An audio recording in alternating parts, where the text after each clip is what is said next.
Welcome to the Greg Bennett Show. I'm your host, Greg Bennett, and today I have a delightful conversation with Dr. Dena Garner.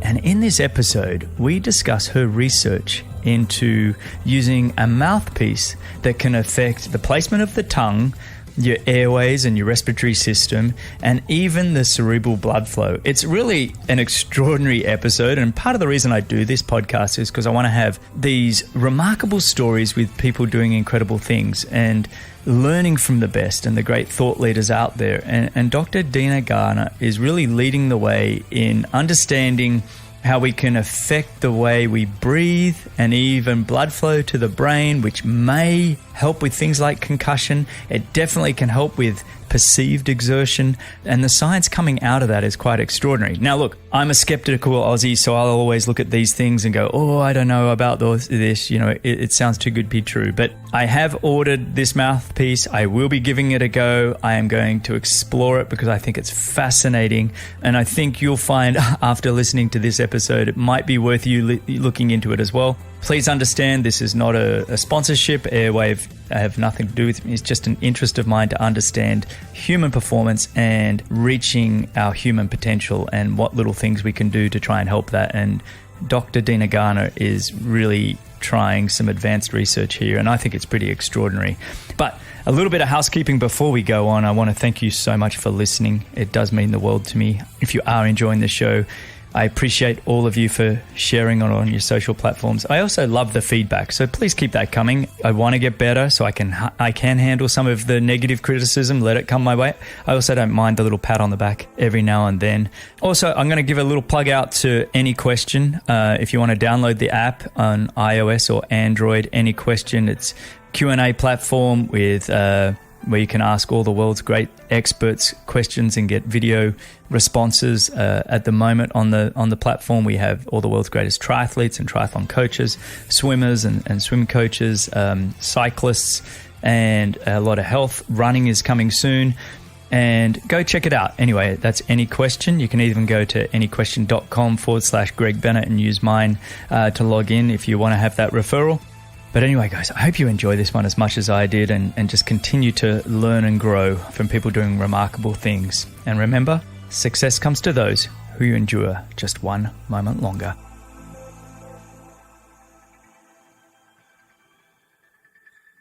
All right, my guest today is a full professor in the Department of Health and Human Performance, the Director of Undergraduate Research and the Assistant Provost for Research and Policy at the Citadel in Charleston, South Carolina. She has a postdoctorate in neurology, a PhD in health and human performance, master's in exercise physiology, and she is leading the research in what can be done to just optimize our respiratory airways, specifically the effects of the mouthpiece on the respiratory physiology. It's an enormous honor and privilege to have her join me today. So welcome, and thank you for joining me on the Greg Bennett Show, Dr. Dena Garner. How are you? I am great. Thank you for having me. I had mentioned to you earlier before you introduced me that I have been listening to podcasts for quite a while. And when I had heard of yours, I was excited to start listening to those podcasts and was excited to see how those were just done and the conversation. So it made me excited for today's meeting, and so appreciate you having me here today. I love to talk about my research and then to hopefully provide another avenue through this podcast so that it reaches different people. So thank you for having me. Oh, no. When I first started this show, my number one thing was I want to just learn from the greats, the remarkable thought leaders of the world, the people doing incredible research. And here I am, 2 and a bit years later, and the opportunity to speak to someone like yourself is, it always makes me feel very special and very fortunate. So thanks for coming on again. First off, before we go, the Citadel, that's a military college in South Carolina, correct? That is correct. What brought you into the military sort of side of all of this? My pathway has navigated from South Carolina, where I grew up, to South America. I spent 2 years after college in South America, then to Oregon for 5 years, and then finally back to South Carolina. And honestly, would never have imagined I would end up at a military school, especially after being in Corvallis, Oregon, where it's the 180 of how you dress, Birkenstock and jeans. And here I wear my uniform, which I'm very proud to wear. Yeah. But it is not a life, a place that I had envisioned ending up, but so appreciate being here. And it really, my being here is a result of the post-doctoral fellowship that I did at the Medical University of South Carolina in Charleston. And we're just across the street, basically, the Citadel is from that. There's College of Charleston, the Citadel, and MUSC. And so during my research, I love research, but I also had a little taste of teaching at Oregon State. And I missed that at MUSC. So I looked for just opportunities, and Citadel presented itself. So that's how I ended up here. Fantastic. Well, my good friend Mike Danielson, who's on the Any Question app that I work on, he said, Greg, there's a doctor that you must speak to. She's just her expertise in the area of airways for runners and cyclists and triathletes. And he just said, she'll truly get your attention when you start talking about how the tongue is one of the most important muscles to train to beat your best times and that kind of thing. And I was like, okay, I'm all in, because this is all about learning. And so that's really what I want to dive into today with you. But before we go into that, let's rewind the clock a bit. You touched on it just then, but I mean, in that introduction, postdoctorate in neurology, PhD, health and human performance, master in exercise physiology. I need to know where this passion came from. Where did this desire to understand human performance and our potential really come from? Can you just share a little bit about that? Sure. These opportunities open up as you navigate through life and you meet various people.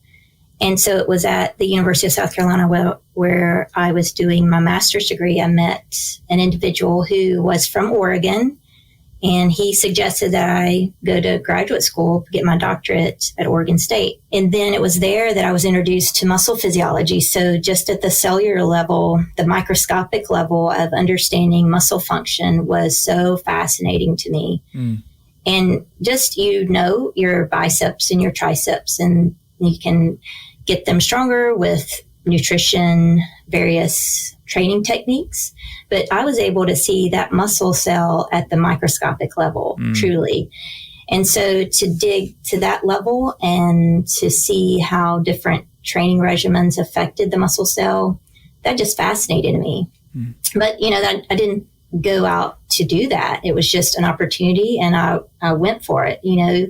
Oftentimes in life, you're presented with these opportunities and you shouldn't take them all. But when you're not trained, or you feel like you have the adequate training to do those, like at 100%, it shouldn't keep you back, especially as a graduate student. You should just trust your advisor, and if they see something in you, and do that, even though it's hard. It was super hard for me to learn that technique. But, I got down to the microscopic level, but that opened opportunity at Medical University to do my postdoctoral in more the central nervous system area. So it was starting to, start at the microscopic, and then I'm expanding out, because those are connected, the central nervous system. And so just having that exposure led me to an opportunity that when I got to the Citadel, someone approached me and asked me to do research with a mouthpiece. And I was like I think probably initially, it's like my mouthpieces, like there's nothing in exercise physiology literature that would suggest that it would have an effect. But I was passionate about this might be something of interest. And if not, it'll give a good project to a graduate student and for myself. And so in investigating that, I'm not afraid to take, chances and put my reputation on the line. And that's what it is, because it is such an odd and unique area. But it really resulted in some unique findings that now I am linking to other areas of research like sleep apnea and some of the things that Japanese researchers have done related to clenching and chewing. So it's, circling back to your question is, what has made me passionate about this is primarily I like to see opportunities. And I'm not afraid to do something that's not been done. And if I fail, which I have failed many times, you should see there's in my lab, there's, not hundreds, but 20 or so more of mouthpieces I've worked on over the years just to try to see what works. And so it's just those failures that have informed the successes. I love that. I love that I'm a big fan of people that are open to opportunity and diving in without the fear of failure, because it's almost like living at that point is when you're truly living, when you peer over the edge and you give something a go and you learn from those mistakes probably more than you do from the wins. And so I think that's fantastic. And I also really appreciate how you said, I was looking really at the sort of microscopic level of the muscular system, but it's like, hang on, these things are all connected. So I can imagine when you start studying one thing, you're like, hang on, now I have to go into the central nervous system because I need to know how this is firing at a deeper level. So you're constantly feeling like you got to keep learning and learning and learning. Do you find that? Are you Yes. somebody that just now you're in this, it's like a snowball effect. I got to keep, gathering more information. Yes. You said earlier, you love to learn. I feel the same. I haven't learned everything I need to learn, and I am constantly bouncing off questions off individuals. I mean, I think that's good, right? You're open to different ways of thinking. I have loved to read the literature. So that is where I want to stay, right? I want to stay in that place of always being a learner. And this is one of those places that keeps me there. We don't know all the answers, so it keeps me digging. But you're not just reading, you've also out there with actionable projects where you're developing mouthpieces and you're trying to understand the jaw and then the effects of cortisol levels and lactic. And from everything I've understood, the science that's coming back is quite remarkable. We'll dive into that in a little bit more. But before I do, I almost want to just shift gear a little bit. And were you an athlete growing up? When you look at the human body now, are you coming from an athletic background, or did the human body just fascinate you? Yes. And you alluded to that with your earlier question. I got off on a tangent. No. But yes, I was an athlete. Yeah. I grew up as an athlete and really could do any sport. It was at the age of 9, however, I had a lawnmower accident. And so on my foot, and so they said, you'll never be able to run. Maybe you'll walk. Oh. And so I had always been, even as a female, the fastest, even with the boys for some crazy reason. I was just a fast individual. Yeah. And I love to run. And so when they told me that, I said, no, that is not an option. Oh. And I did train and work harder. And I came back and I ran track on high school and college level. I wasn't as fast as I was, but I was not going to let that keep me down. I believe, that those barriers, how I saw, and maybe wanted to focus on human performance at it's not a disability like some people have, but it does affect your ability to be active, and active people are stronger people. And so I wanted to understand, as I understood that just psychologically, what did that mean physically? And physiologically, that was important to me from the muscle physiology perspective. I wonder you could tell me, where did that power at 9 years of age come from to say, I'm not going to let this affect me? Because I put myself as a 9-year-old and it would have been, woe is me.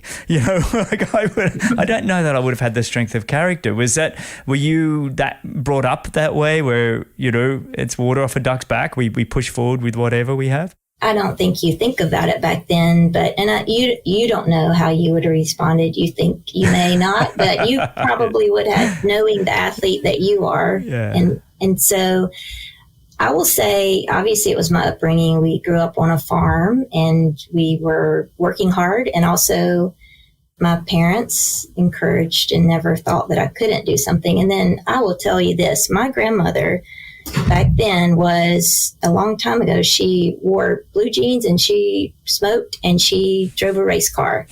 And our last name is Petty. And so Richard Petty's like distant cousin. So I know her, part of her spirit, that genetically was given, and just that way we lived. She passed that on And so I think that was part of it, but who knows, right? Why you respond the way you do. I don't know. I think there's something about you country folk and farmers. And I had a guy on the show just recently, Christian Schorf, who's a good friend of mine. And we were talking about his childhood, growing up on the farm in, I think it was, forgive me, but I think it was Wisconsin. And he's a hard man. There's a strength that you get when you're living off the land and providing, and that character that you develop in your childhood years that then goes into your formative years and teenage years, and that carries over. I think there's a resilience that you get with that kind of upbringing. So fascinating. But let's dive into really what I want to talk about, because I'm so intrigued. I guess you've kind of touched on it a little bit, but the airways. When this was brought to you and you said, okay, I'm going to dive into this, were you skeptical? Was it, you know what, I'm going to lean into this, even though you said it might be your reputation on the line? Or was it more open to the idea that if we can make changes by wearing a mouthpiece, the airways, the potential is huge? Let's start with the why, why the airways, and why was that interesting to you? So for me, it was really exploratory research. I had no frame of reference to understand a mouthpiece except that as a mouth guard and protection. And in the sports that I did, we never wore those. So even that was foreign to me. It was really the encouragement of my mentor, Dr. Hank Cross, who had come to me and asked to do this research. He had a little bit of money, not much. The question was, what do you think is causing these changes? And I said to him, I really do not think anything is, I think this is all in someone's head, right? And so he said, I just want you to figure it out if you can. I think that was part of the motivation for me, is to, okay, let's at least prove myself right. And if not, it'll be fun to figure this out. And I really, honestly, for years, did not believe the results we were finding. We were finding positive improvements with the mouthpiece. And I kept just saying to myself, this is just a happenstance. There's really no credibility. But I started to wear it, and I started to see changes with how I performed. And it's not like you don't become an elite Olympic athlete when you wear it. But what I found is it's more not the acute changes, but chronic. So wearing it has an effect on inflammation and recovery. Mm-hmm. It does have an effect on just your perceived rate of exertion. So for me, after I started seeing these results, I had to figure it out. Like, okay, so it wasn't enough for me that it had an effect. I wanted to see why. And that's what caused me to dig deep. So the mouthpiece, was it brought to you, or was it your idea? And how long ago was that? Yes. So it was about 18 years ago. Wow. There was a company who basically created an upper mouthpiece, and they asked me to do some studies with it. And then we changed a little bit on the lower, and I started to see some things, but then the company basically went under. But even without research money, I was using my own to figure this out, because I had, at that point, had put in enough time and effort into it, and enough people to continue to say, this doesn't work, that I was bound and determined to say, yes, we have to figure this out, why it does. And I continued to do the research. That is what kind of precipitated this current, the current mouthpiece, the AIRWAAV. Okay. So when you say you were seeing some things, what tests were you doing, and what were you seeing that you wanted to keep it going? So we've done basically two types. I tried to stay away from subjective testing, because that's what some of the dentists had done in the 80s with mouthpieces. And they were citing improvements, but there was a lot of, and reasonable to say this, people would question it because the subjectivity of the studies. So my goal was to try to create a study that was less subjective, with measuring blood markers, and respiratory changes. So we looked at 2 basic types, endurance and resistance training type protocols. And in this exploratory research, I started small and just did 30 minutes. And then for resistance training, we built up to an hour. And we started to see these improvements with mouthpiece use, which informed my theory of potentially what's going on. And then with the endurance, with treadmill, we would use treadmill at, say, 65 to 75% of their VO2 max. Mm-hmm. We would see changes in lactate. And then I said, well, what's going on with that? And then that's when I started to do like oxygen, carbon dioxide, respiratory assessments with someone while they were wearing it. And we did CT scans with and without. And then those results led me to sleep apnea research. And then it validated what I was seeing with healthy subjects. Did you ever do VO2 tests or anything like that and to see if there was any changes in optimizing VO2? We're actually doing that now. So we're starting that, and we'll have data with VO2 with individuals.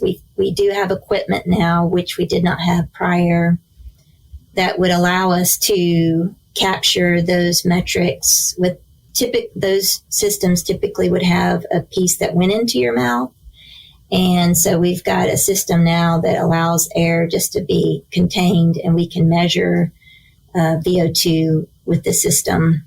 So I'm excited to see what we have. I don't know. I'm hoping it will demonstrate what I think is going on, but we'll know that by the end of the semester. It's fascinating because I haven't, I've retired a while ago from being an athlete, and now I'm a 45 minutes to an hour a morning of either weight training or aerobic activity of some form. But it wasn't something top of mind that wearing a mouthpiece could affect the way that I breathe and perform. First, I'm curious as whose idea was it first to go, if we put something in your mouth, you might be able to breathe better, because my mind doesn't even go to that part. And then understanding, so I guess who, and then and then the science of how fascinates me, that this potentially, and I want to hear the science from you, it could be a game changer in the way that we breathe.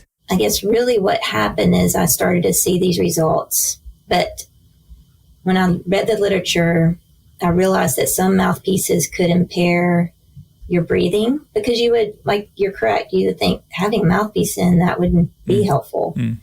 But what we did was we had individuals have a mouthpiece, lower mouthpiece, and then they did not have a mouthpiece, and they could open their mouth.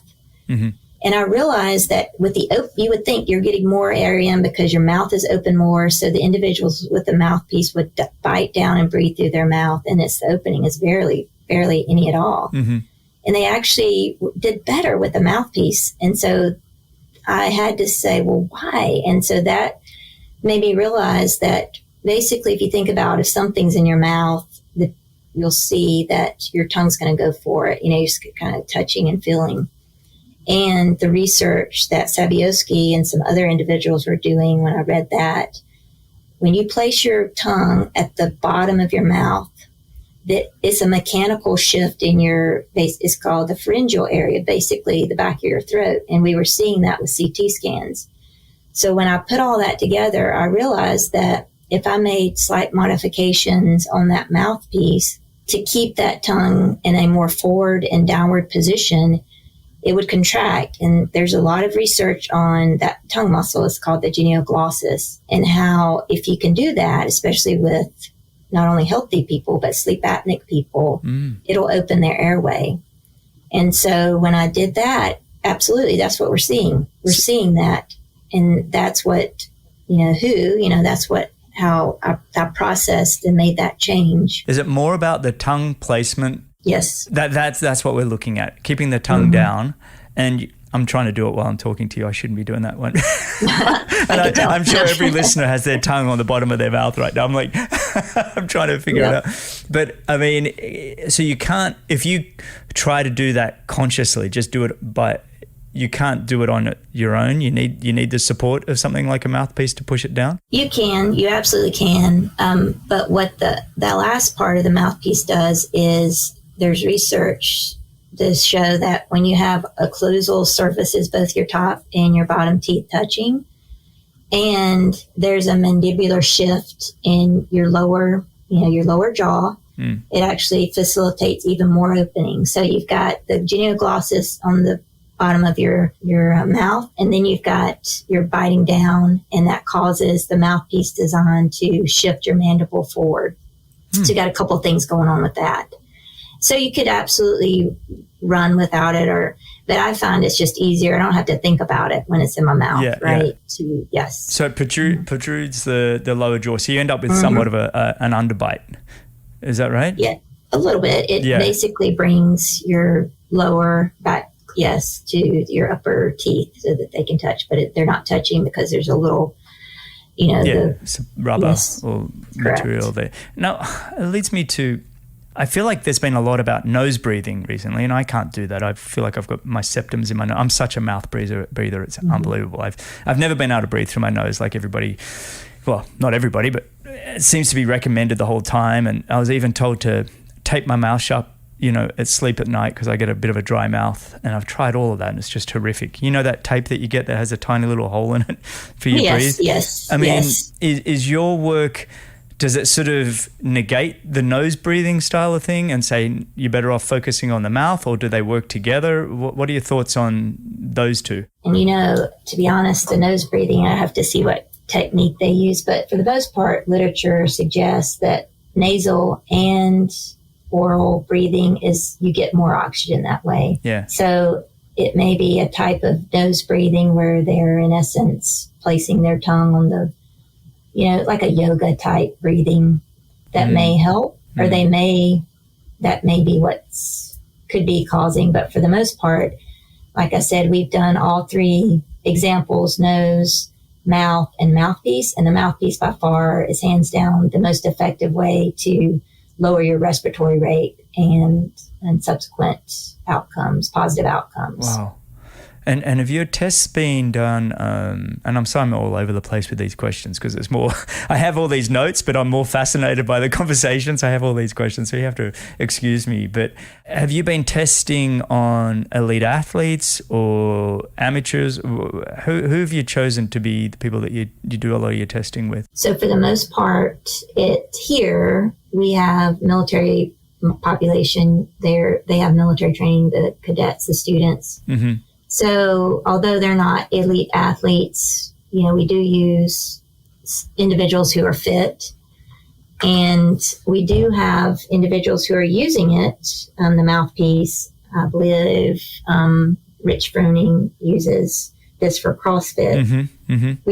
We haven't done tests on him, but there are, for the most part, the tests that we do center around my students here at the Citadel. Yeah, I've seen there's quite a few sort of more the lifting CrossFit type athletes that have been using it. Has that been an area that people have been finding, when you look at the more explosive power sports, is that where people have been finding the most benefits, or have you been finding it in the aerobic sports like triathlon? I think equally both, but for right now, I suppose there's more attention to the CrossFit, and that goes with some of the studies we've done with blood and cortisol, and those cortisol levels being lowered after exercise, and that lowering of the cortisol is helpful for recovery. Mm-hmm. But then individuals subjectively say that they can lift more, and I believe that's due to the biting down and the increase in cerebral blood flow that's occurring with that action. Because there's really two things that are happening. My theory that we're still testing is increase in cerebral blood flow when you bite down, and that's based on some literature. The Japanese, like I had mentioned earlier, Hashiwaga, who had done some studies with bite, like he had tooth tapping, he had clenching, like biting down, and then he had gum chewing, and he looked at activation of cerebral blood flow with those three tasks, and cerebral blood flow by far increased with the clenching. And so when we can do those studies with cerebral blood flow with a mouthpiece, and there's other studies besides his, I believe that's what we're going to find with activity, that increase in cerebral blood flow. And then that therefore affects potentially perceived exertion. These things are kind of hard to test, right, in the labs that we have, unless you're at a medical facility. But we can test cortisol, and that has been tested and shown to be reduced with mouthpiece use. You're the perfect person for this. With your neurology background plus understanding the muscular system and the respiratory system, I mean, the fact that we're talking about the chewing hard on something can affect the way that our cerebral system, I just think that's fantastic. And yes. So do you notice that it's, like you said, maybe it's perceived exertion, but even that is a positive for an elite athlete, that if they can feel like they can do more, or they can overcome more, that's a huge, powerful effect on performance. I love that. Right. Yeah. It is. And we've subjectively gotten that feedback from people. I know that's one thing I always notice is I feel like I can just go out for my run. I'm not hitting myself up with those excuses like I used to before pre-mouthpiece. Wow. Okay. So, when if people want to use these mouthpieces, should they be using them? I imagine there's a bit of a learning curve to getting comfortable with it. I got sent one from Mike Danielson, I'm not going to lie, about a month or so ago, and I haven't actually used it yet. And I wanted to have this conversation with you before I did, because I'm a skeptical Aussie that needs to be told the whys. But I'm very curious to go give it a try. But how should I get started with something like this? Is it just dive right in, or is it pace it out slowly? What do you recommend? Sure, it's very individualized, but I would suggest someone take a couple weeks just to get used to it. I dove right in because I was so curious about what's going on with it, that I wanted to, every run or whatever I was doing, I was taking notes. But I've heard some people, it takes them some time to get used to something in your mouth, but in essence, just kind of reminding your tongue to stay under the bar and to bite down. It may not be common to what most people do.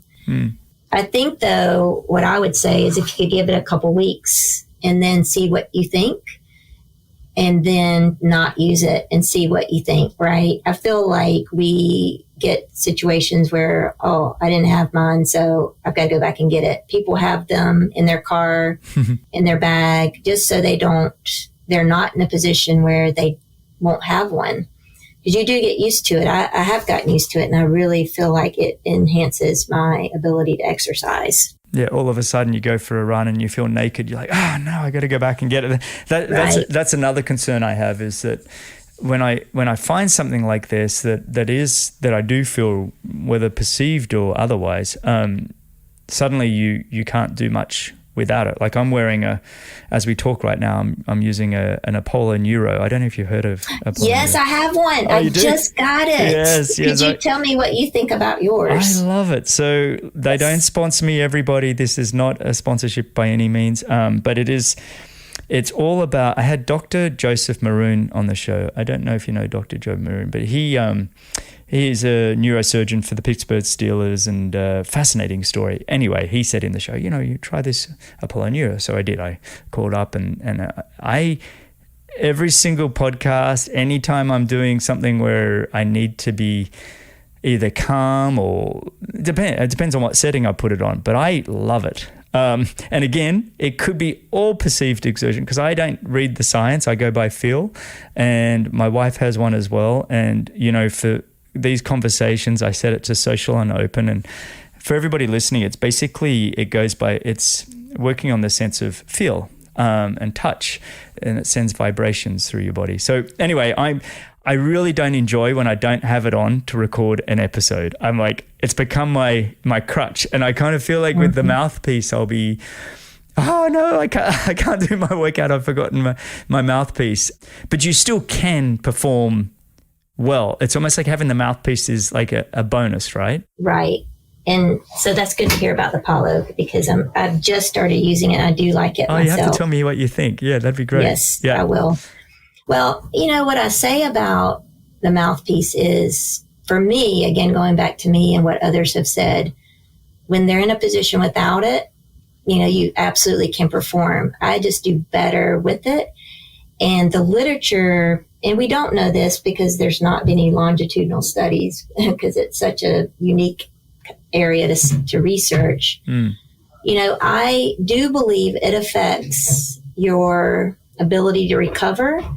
And so even though not wearing it for a day you'll be fine, I found, and this is an example from my own life. So there was a time in which I didn't wear it and I immediately got injured while running, and it took 2 years for me to get over that injury. 2 years, but I had stopped wearing it for a time thinking it didn't work as much, or maybe I don't need it. And I don't know if it's attributed to that, but I stay healthy. And at my age, running is important. I want to keep running for my lifespan. I'm looking forward to, I mean, anybody listening to this should reach out to you, because I'm looking forward to some tests on high performance athletes, potentially professional triathletes or amateur, because they train just as hard, and really getting, how would you suggest if somebody, a triathlete, was to buy one of these or reach out to you and become a part of the program, how would they, can they test themselves at home? What sort of parameters could they use to see the effects of the Mouthpiece on their performance? People have different apps, that they use to gauge their training. Some people, I was just introduced to some app last week, and I apologize, I don't recall the name of it, but they were able to look at in some way their perceived exertion rate and workload, of course. And what we're finding is those individuals who use it, they do cite increased work capacity, decreased fatigue based on the apps that they're using. And so that would be something I always like to hear from, especially elite athletes, because we're just dabbling into that area. How does it affect the endurance athlete? We know the CrossFit, we have a good sense of that from based on the lab, research, as well as what subjectively people are telling us. But it would be nice to get endurance athletes. Have you noticed anything with, heart rate or heart rate variability when people wear these? So we are actually, that's our next study after the VO2 max. Sorry, I'm jumping ahead. You're good. You're planning it out for me. I need you on our team to tell us. I'd be more than happy to. I'm very curious to go give this a try. And now that we're, becoming friends here through the show, I'm kind of like looking forward to seeing if I can help out in the future, because it is fascinating when we look at human performance, keeping our mind open to try these sort of things. How far has the actual Mouthpiece come since you started working on it 17 years ago, like the actual shape of it and everything else? And when you realized that the tongue position was important, do you look back and go, oh man, that first one we've come a long way?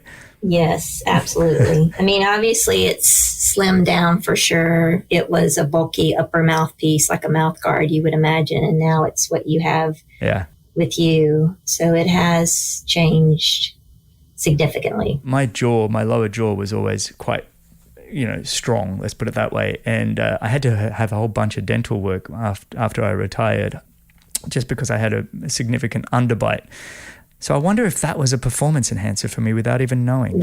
I have always thought that, because when I looked at Michael Phelps, who has that underbite, I always wondered, because we do know that shifting, and most people don't have that type of bite, but we do know when you put a mouthpiece or a oral appliance in your mouth, it will shift it and it will cause that opening of your airway. So maybe you had a natural... There you go. That was my gift. I didn't even know. There was your gift. That's right. And so I'd love to get your feedback if it even helps you. You never know. It may not, because I don't have a lot of individuals with underbites. Yeah. No, for sure. I'd be happy to help. Do you find wearing it, does it affect your saliva production? I had to do Invisalign for a few years, like I said, with my dental work, and now probably once a week I sleep with my retainers, but I find they give me quite a dry mouth. Does this Mouthpiece do that, or do you notice that? I haven't myself personally. We did have one individual who reached out and said that they had increased saliva. I did read her comments and ask her to reach out to me because I wanted to figure it out. I'm assuming that maybe in those cases, maybe the tongue is kind of protruding in an awkward position and that can cause increased saliva. But it can make your mouth dry, especially if you're running with your mouth open. Yeah. But it wasn't a situation where I was just inordinate amounts. And you can still drink with it in your mouth. It stays in place pretty good. Eating, I don't like to eat with it, but I guess you could do the gels, but I wouldn't suggest that. No, I don't. I think anything in your mouth like that, you probably don't want to eat with it. Where do you sort of see, you've mentioned that you're kind of going to start looking at sleep apnea and some of these things. Is that where you see this sort of technology going? Like at the moment, it's you've been looking at human performance. Where do you actually see all this technology going in the future? There's a couple avanues. We're, like I said, after the VO2 max study, we're going to take a group of cadets, and there's the Aura Ring. Have you seen that technology? And it can measure heart rate variability. There's also biometrics, produces a biostrap that we may use that, but really looking at sleep. And we're going to modify the mouthpiece so that it will help collect or maintain that tongue positioning. And we're going to look at these changes with sleep. So I see that as one area because sleep is such an important part of recovery for athletes and also for individuals who just are struggling with sleep for a variety of reasons. It's the most important thing for all of us. I mean, it's correct. We've come a long way with health and wellness. I was having a conversation with a friend of mine who was a professional ice hockey player, and we were sort of talking about the 90s and how we all just belted ourselves, and it was like you thought about health and wellness as almost weakness, it's like, right. and now we're to the point in high performance sport, especially where we look at health and wellness as at the forefront and understanding your sleep. And that's why we have things like Aura and Whoop and these other brands out there that are saying, hey, we can help you with your sleep. I had Dr. Tommy Wood on, though, again, for the third time. I don't know if you know Dr. Tommy Wood, but I heard that podcast. Yes, it was wonderful. Brilliant guy, and he is a good friend. And he said, look, maybe we're over measuring everything a little bit. We no longer just sleep or eat or anything for the joy of it. We're constantly measuring. But I think there's a time and place to monitor these things on an individual, and especially yourself in the research lab. Obviously you need these tools. I think for a lot of my listeners, it's like, hey guys, we don't have to measure every single thing. Sometimes it's nice just to relax and turn off. But I am looking forward to seeing what research you can gather with sleep, and if something, with this mouthpiece, and maybe the mouthpiece even changes shape, or who knows when you're sleeping, because how does the tongue perform? Sorry, I'm kind of thinking out loud here, but how does your tongue sort of move around while you're sleeping? Does it just sit still, or is it a constant? No, we can even lay your head back. You can feel it falling back. And that's the problem with people with sleep apnea and snoring is that it loses its strength basically as you age, and it just kind of falls back and occludes that opening your airway and causes you to snore and then not to sleep well. What we see with the mouthpiece, and I've designed a few just prototypes, if you can, like I said earlier, the tongue likes to kind of feel for something. If you can make that bar a little further back, but not result in a gag reflex, you don't want to do that. You can keep that tongue in a better position. And I've had people, I've made them mouthpieces just for that. And they say it helps with snoring and with a little bit of sleep apnea. But we're doing some studies now with a similar mouthpiece to see if it does have a positive effect. And snoring is positively decreased with a mouthpiece that we've designed. Is snoring a bad thing for the person that's actually snoring? Just for your partner in the bed. But, right. But doesn't it mean you found a pretty deep sleep? I mean, isn't that the goal?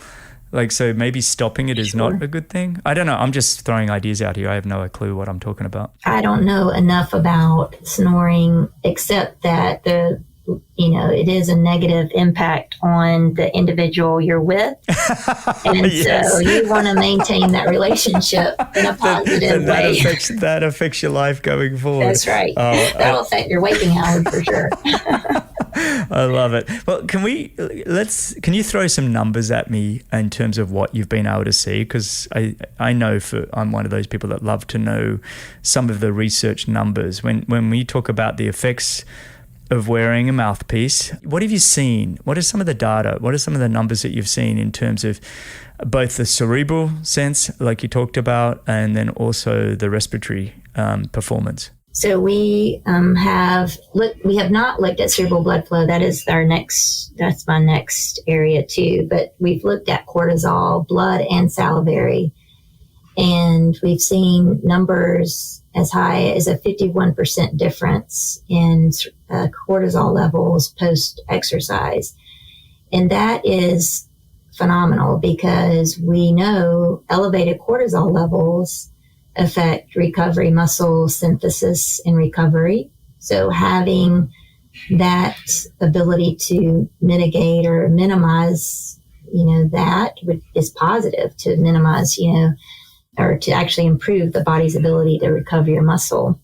With the respiratory rate and lactate levels, it's around 20% improvement. So we're, again, going back to the fact that it's not going to make you have you be an Olympic athlete. It does have these improvements that are, for each time you wear it, that's what's happening. And so we see that as a positive in recovery and during exercise itself. That's fascinating. I mean, those numbers, okay, you say they might not make you an Olympic athlete, but if an Olympic athlete tries these things, and even if we're talking marginal gains at that level, right? Absolutely. If it gives you a 0.1%, agreed. It's massive. It's off the chart. And not that I'm a big believer in nothing worthy comes easy, right? So there's no real shortcuts, but if there's a way to allow you to do the hard work properly and more efficiently, I'm all about it. These numbers, like the cortisol, and for people that don't understand cortisol, in its simplest form, what is it? It's basically a built-in alarm system for the body to just, the stress hormone. So, yeah, maybe you could say it better than I can. But basically, when we talk about cortisol, it affects our mood, our motivation. It can affect, has a direct adrenal glands, really, right? Right. No, you're good. And I think we do need cortisol, obviously, and we see that with our studies, it does track well and it helps us burn glucose and our fuels correctly. But what we don't want to see is what happens. A good example is, you have your final exams, you're staying up all night, you get sick. Well, because a lot of that is your cortisol levels, the stress hormone has initiated just these outcomes that result in a decreased immune response. So with resistance training, weight training, the increased cortisol occurs, and that's been demonstrated time and time again with resistance training. It'll come back down, but what we demonstrated was for the people without the mouthpiece, it went up just like the literature had demonstrated in the past. But with the mouthpiece, it actually went down right after exercise. And so that is a very good understanding of how it could potentially affect recovery and then the subsequent training. And like you said, it helps not only in recovery, but then helps you work at a higher level. So that is all a very positive thing. It's fascinating. I'm so excited to go give it a try now.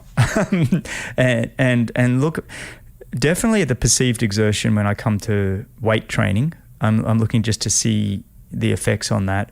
I'm looking forward to going for, I go, a 5-mile run or whatever. I don't do terribly much these days, but even perceived exertion plus how I feel breathing. And then the third part, I'm looking forward to wearing it to sleep, to see how I feel sleeping. Mm-hmm. And these days, honestly, I don't wear a watch. I don't test anything really. Everything's by feel. So for me, that's the only kind of science I'll be going by. But I am looking forward to giving it a go and trying it out. And I want everybody listening to, go check it out as well. This is not a sponsorship plug. I have nothing to do with AIRWAAV. And I've brought you on because I was just curious about the science behind it and understanding more about it. Like I said, I'm fascinated from learning from incredible people like yourself. What are some of the questions that you still have that are, unanswered in your research? So, you've talked about you've got certain amount of tests that you want to do. What else is out there that you're like, okay, I need to add this and this and this before we can really hit the growth dial with AIRWAAV and these mouthpieces? Obviously, the sleep study, the pilot study is going to be good, but another area of research that I do is concussion research. And so if you look at that literature, you see the Churchill and some many other researchers who've shown a correlation with symptoms, severity, and cerebral blood flow. And we're seeing with concussion recovery that we're including, very low to moderate exercise. And so based on what I read in the literature with the mouthpiece, I believe including the mouthpiece with a concussion recovery protocol will enhance cerebral blood flow and therefore affect recovery in a positive way. And so that is really exciting for me to see how we could potentially support that protocol, that recovery protocol for concussion. Because, for the most part, you may wear this, right? And you may not see a difference, and it could be because of your mandibular positioning. But we've not had people use it, and not many, I shouldn't say not any, but not many who say, oh, this is horrible. I can't breathe. I can't do anything with it in. It doesn't cause negative. You don't want to use anything that could cause a negative outcome. And so if we could demonstrate that, okay, it does improve. And then for this application of concussion recovery, it facilitates recovery. That is fascinating to me. We could have done the whole show just on concussion. Yes, I've had that many, rugby tackles and then bike accidents, 3 with cars and things. I've had my fair share of concussions. My brother was a professional rugby player. I had a guy that will come on the show in the next few weeks who was a professional ice hockey player. He doesn't like me calling it ice hockey. He said in the States, Greg, we just say hockey. And he's had his fair share of concussions. And the older we all get, we're all in our 50s now, and we realize the science is out there that's saying these concussions can really have an impact on you later in life, right? You can get through your 20s and 30s taking the hits and I'm fine, and it's all like bravo, bravo. But then it's later on in life, it can really affect, depression and mood and Alzheimer's and everything else. And so knowing that there's science and research going into this is really music to my ears. So that's fascinating. And that comes from biting down, right? The cerebral blood flow. Correct. Yeah. Interesting. Correct. And so at the moment you don't have enough science or research to back up what you believe, but that's the hope for the future here. Fantastic.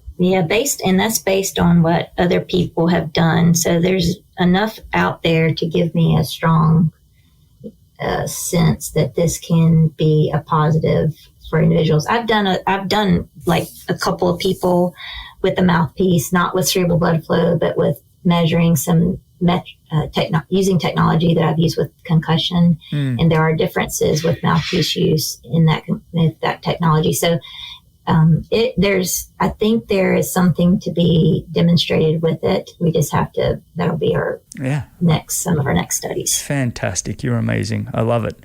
I'm going to wrap up the show by just asking you a couple of questions. And the first one, if it's okay, if you could sit with any 3 living people, who would it be and why? And actually, they don't have to be living. Any 3 people, who would it be and why? Now, you throw the not living, and now that's thrown me off because... For listeners out there, I do throw this question out before the show so my guests have a little bit of a chance to do some homework. So we can throw the living back in there. That's all.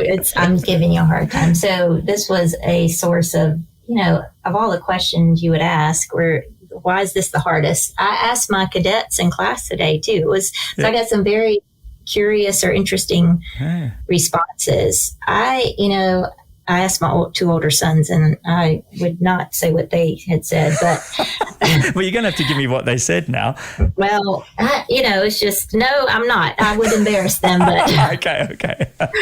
I do like to read books, and so the things that I'm learning from books, and even though he may be a controversial individual, Jordan Peterson has such a way to explain things that if you've read the 12 rules for life, it is fascinating. And so especially rule number 8, when he talks about telling the truth. And I thought I was one of these people. I always told the truth, but the way he makes you think about being honest with ourselves and with others, it really makes you a more authentic individual. So I love how he writes those things so that I can think about life. I don't like just reading and regurgitating what everybody else says. So to read and take in individuals who have a different perspective like he does really helps me hopefully grow as an indivial. So I would say him because I think he's fascinating. Yeah, I'd love to sit. I'll wait your table on that one. Yes. He's fascinating. Okay, good one. So the another one that I heard on a podcast actually was Dr. Todd Kashdan, and he's from George Mason. And he wrote this book that just came out. It's called The Art of Insubordination, How to Dissent and Defy Effectively. So basically, it sounds terrible, like I'm some sort of crazy person wanting to create riots. But he talks about the science of being a virtuous or upright rebel and how you live life more purposefully and you can create change in the world around you. So for me, I like to read things that have science to back it up. And then he really I have only read the first quarter of the book, but it's really kind of fascinating for me to think about being a minority of one, living life purposefully and not being afraid of what people say about you. I mean, you're going to be respectful of people, obviously, but I really I'd like to get his perspective more on that. Yeah, there's a real strength there, isn't there? A strength of character. Yes. I like that one very much. Then my last one would be, I have to work on laughing more because at a military school, there's not a whole ton of humor. So I like a good comedian. Yeah. And there's a funny one. I don't know all of his, but Nate Bargatze, he did a really hilarious Cape Fear Serpentarium. And he's a Southerner, so I'd love to hear Southerners talk about Southern things. So I like to laugh, and so I would have somebody who is a 180 of Jordan Peterson, and that would be Nate Bargatze. What a great answer. Thank you for taking the time like you did, because it is fascinating when you stop to think and go, okay, if I had this chance. What I love about it is your first two people that are very intellectual, very cerebral people that are really trying to understand the human psyche and how we can best operate, and asking ourselves to be very honest and true to ourselves, right? And then you have the comedian to just go, okay, take a deep breath. You can't do that all the time. That's right. And let's just be joyful for a moment without. That's right. I think you just crushed that, and I think that's a fascinating dinner. So, what did some of your cadets have to say when you said you brought it up?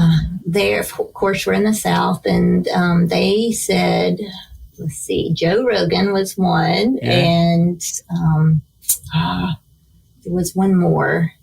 It was just on the 180 of Joe Rogan, and I can't remember what his name was. But they were just throwing things out, and I said, but they were thinking right. So that was just, it wasn't just Kardashian. Not that the Kardashians are bad, but I get it.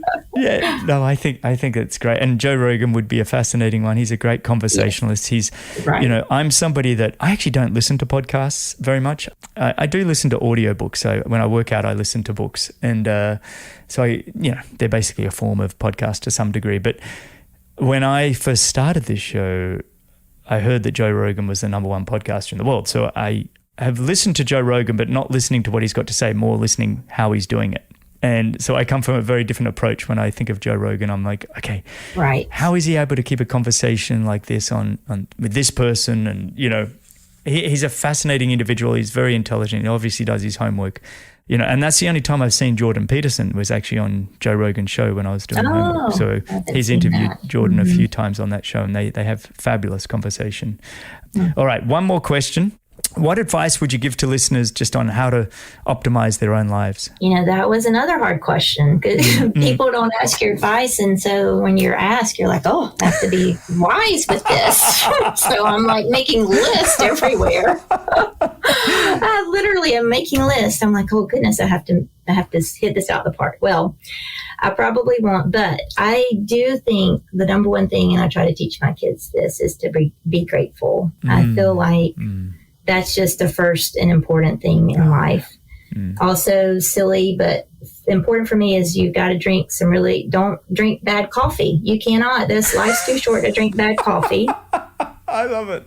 And you should not be wearing uncomfortable shoes. I always wear tennis shoes everywhere because life's too short to be wearing uncomfortable shoes. So those are kind of silly, but also pretty profound from my perspective on how to live life. I think the gratefulness card is just honestly taking a deep breath. And it's easy to be grateful when life's going well. I don't know if you've found that, but it's easy to do that. Yes. But if you can make it a habit, it'll be there for you even when, things happen. Life throws us curveballs. But if you can at least approach it with gratefulness, it's amazing what we all have around us that we take for granted, and sometimes we all just need that little slap in the face and go, hey, we got it pretty good, right? So I think that's fantastic. And there's been quite a few guests that have had gratefulness. I think consistency's been another one. Keep turning up. They're all just nice little mantras for us all to have in our habit kind of routines that we have. So anyway, this has been absolutely fantastic. Thank you so much for joining me. What have you got next in the short term? I know with your research you've got a lot on your plate, but what about just in your own life? So I was awarded a sabbatical for next year. So that means I'll have all of next year, which I'm excited about, to do research, and that will be amazing. Amazing. That's fantastic. When you say next year, is that 2023 or is that in university time, August? University time, July 1st, 2022. All right. Oh, so you're going to be, that's going to be a fantastic year. Well, this has been just wonderful. Getting to know your research, the science behind it. I'm incredibly excited to go check out the AIRWAAV and give it a good go. And, I hope this is the start of many conversations, and whether on air or off air, because I'm fascinated about what you're doing and truly appreciate you coming on. So thank you for joining me. I really appreciate it, Dr. Garner. Well, thank you for having me. It's been a pleasure. Thanks a lot for listening. If you enjoyed the show, your support would truly be appreciated. You can visit the Patreon page, or you can subscribe with your podcast app of choice. Don't miss the next episode, so subscribe and be notified.